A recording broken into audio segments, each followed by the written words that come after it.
Hey everybody, and welcome back to our YouTube channel. Today we're going to be doing another episode of the Build the Back to the Future DeLorean build. This is going to be issue number 62, and today we're going to be putting on the windshield. We've got our frame over here ready to go, and I've got a lovely story to tell you about that while Shan Chan's working on the vehicle. So anyway, this should be a relatively quick episode because it's just the windshield and the rearview mirror, looks like. And then instructions on what we're going to be doing today. Nice and quick, only 6 steps. And then we've got, looks like we're still covering stuff on Back to the Future Part 2. This is going to be an article on the graveyard situation. And then the rooftop scene? The scene where they knock out Biff with the DeLorean door. Which was a great scene in my opinion. I loved that scene.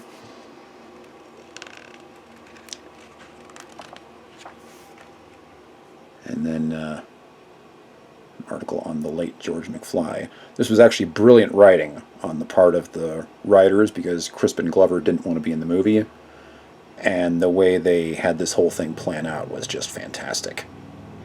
Nobody would have even known that he wasn't supposed to be in the movie. So I thought that was very well done.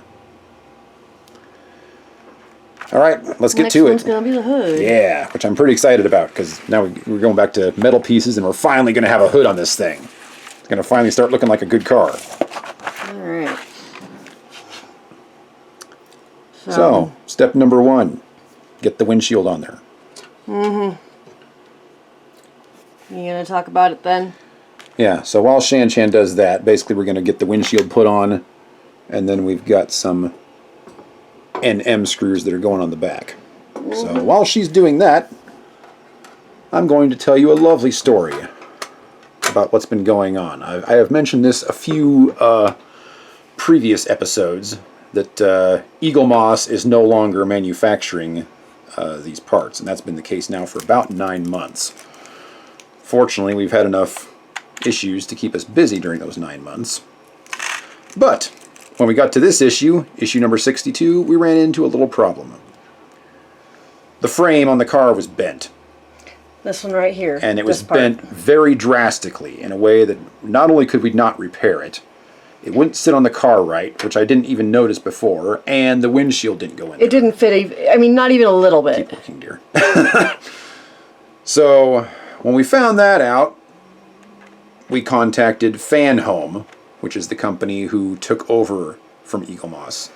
And they offer a whole bunch of products. They've got the Ecto-1, they've got the Starship Enterprise, they've got a huge statue of Iron Man, you can get one of Optimus Prime, they've got a lot of cool stuff there. And we said, hey, we've got a bent frame here, and we're going to need this part. We never had any issues with problems in the past where we had broken things and stuff with There were Eagle a few, Moss. but every time I called Eagle Moss, they replaced it with no problems. Sent it right out to us, no questions asked. No costs, no questions asked, no nothing. They just sent us another issue. And that was it worked out very great. excellent. Fan Home said, not so much. No. And we're not even going to allow you to buy that issue. We're going to make you buy multiple issues to get the issue that you want. And not only that, but we sell our issues in packs of 5. And there is no way around it. So, if you want this issue, you're going to have to buy 5 issues total. Which ended up being like $85 or something like that. And we got pissed. Because then we were like, well, what happens if we have another faulty issue? I believe this is our either 3rd or our 4th faulty issue where Eagle Moss had to replace it. So it's like, so then what? Are we just going to have to keep paying? You know, pay another $80 for one faulty issue? And they said yes. So, I can't say that I'm very happy with Fan Home.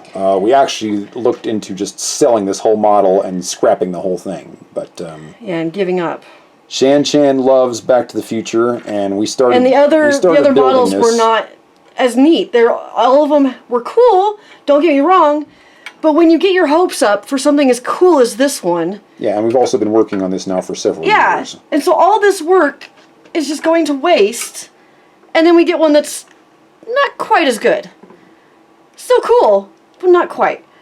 So it's a whole bunch of just all the money wasted because we can't get even near our money back. And we've also already got through issue number 69. 80. So... No, we have 71 and 72 in there. We didn't at the time. Oh.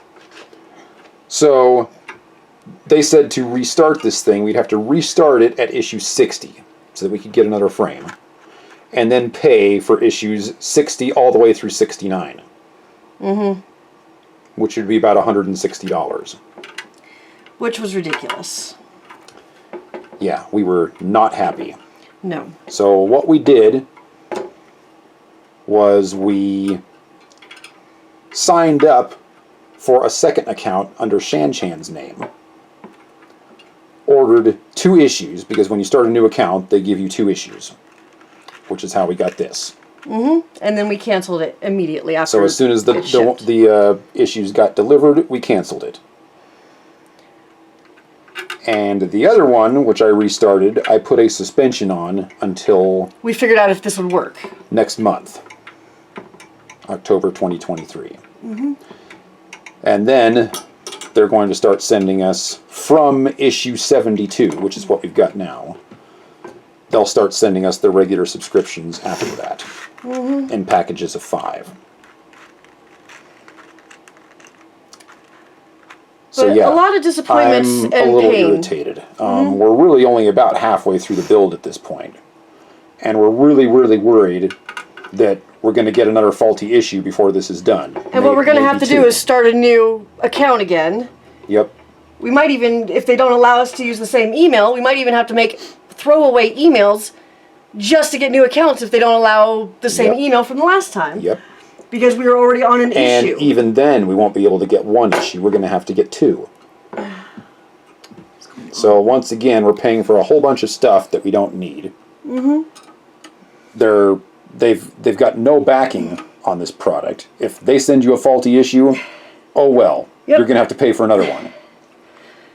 No guarantee, no coverage, no nothing now. So this went from something, a little hobby where we were paying $13 an issue.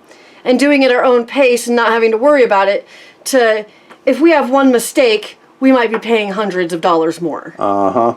Not to mention the fact that they've got, I was getting 1 issue every 6 weeks before. Because we were kind of getting behind on our build and the issues were piling up. Now, we're going to be getting 5 issues every single month. Mm-hmm. So by the time this thing is done, we're going to have a closet full of issues that are just waiting to get put together. Because Shan and I are pretty busy, and we don't have a whole lot of time for this sort of thing. So now, there is no backing from Fan Home whatsoever. If they make a mistake, you're paying for it. You have no option of how frequently you're going to be getting issues. They have control over all that. And you can't even buy 1 issue if there is a mistake. You have to buy 5. Or 2 if you start a new account. Or 2 if you start a new account. And we had to really work to find that loophole. We actually found somebody who was kind of sympathetic. Yeah. I got very upset and cried a lot. And I finally found somebody that was sympathetic because I was a girl crying. Yeah, I think that was over the course of about 3 weeks.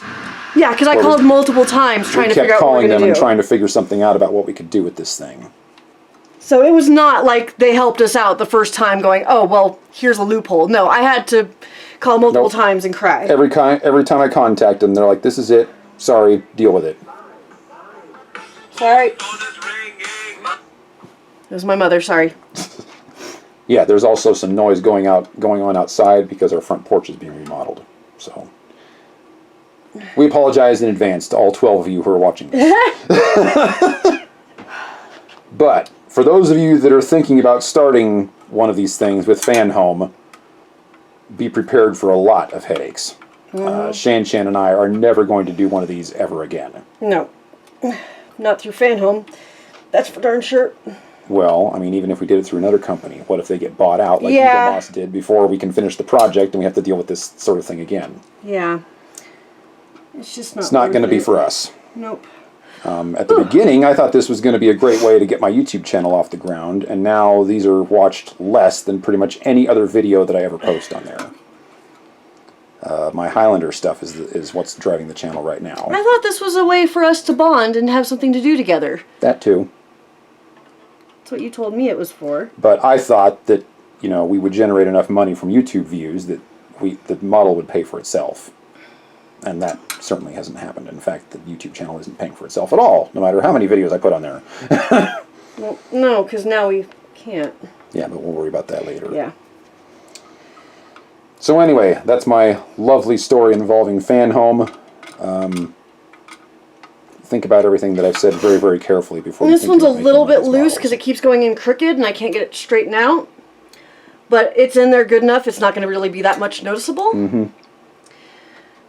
Because, I mean, it's in there pretty good. Okay. That's not that rattling, that's something back here. That's this. Oh, I think I forgot to take that one off when I replaced it. I think that one's supposed to come off too. Whoops. I'll get that off. Because you had to take the bars off. Oh, okay. That was the first step, was taking those extra bars that kept the frame in shape. Right, and we were supposed to stash those, I think, for later or something. No, I don't think it said that to do that, but we did anyway. Yeah, this is an entirely new frame because upon close inspection, the last frame was completely crooked and bent, and there was no salvaging it. It was actually, certain pieces of it were too, like this right here was too short, and this was too long, so there wasn't even a way of bending it back into shape. Yeah, we would have had to probably do some cutting and welding to even have a chance at making it fit. And even then, we would still be missing metal over there, so we'd have to add metal. And, yeah, it wouldn't. Now, I did speak to other people that are involved in this build. There's a lot of people in the UK that are building this. And they said it's pretty normal to have to wrestle around with the frame a little bit and bend it and some things like that to tweak it just right so that all the pieces fit in the way they're supposed to. So I doubt this is going to be the last time we have a problem with this. But this frame is a pretty darn good frame. From what I can see, it's you know, 95% straight. I'd say more than 95%. Yeah, I mean, there could be some issues later, but honestly, I don't think we're going to get a better frame than this one, no matter how many times we return it. So, that's another thing about these builds is, you know, we don't have the pieces for the doors yet, or the back, or any of this stuff. So is it going to fit? Is it not going to fit? We might have to go another 20 issues before we find out. Yeah. So this might still be a problem. that part is also a little frustrating. I even looked into basically just buying Shan-Chan, a large DeLorean model that was already complete, like from Sideshow. Yeah, that's what I was saying. And or they're not quite as good as something these. like that. They are nice and big, and they're about $700-800, which is technically less than this thing is, but it's not the same. It's not the same. I mean, we've got our blood, sweat, and tears in this thing at this point. And gosh darn it, we're going to try and finish this thing. Okay, it says just shove it in the hole. Giggity. So yeah, while I was yapping and complaining and bitching, we made it to step 4, and Shan-Chan's trying to get the rear view mirror put in there. Might need a little bit of glue. Yeah.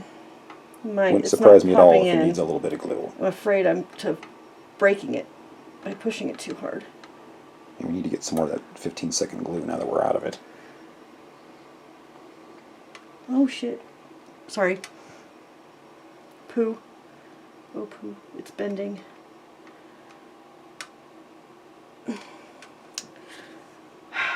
It's probably going to have to be glued in there. Probably. We can worry about that when the camera's not rolling. Alright. Oh, so I guess, yeah, assembling the rear view mirror was steps 4 and 5, and then sticking it in there was 6. So that means that's it. Yep. That was. I finished it when you were yakking. Yep, so in under 15 minutes... I just need to take this bar off, which I forgot to do, because I did all the steps off camera to make this back to where we were when we did it last time. And maybe glue the rear view mirror in place. Yeah. Because I had to catch it back up. But yeah, this one's been a long time coming. We're finally through episode 62. Yep. So, and this is just a... appreciate you watching, folks. And we'll see you in the next one.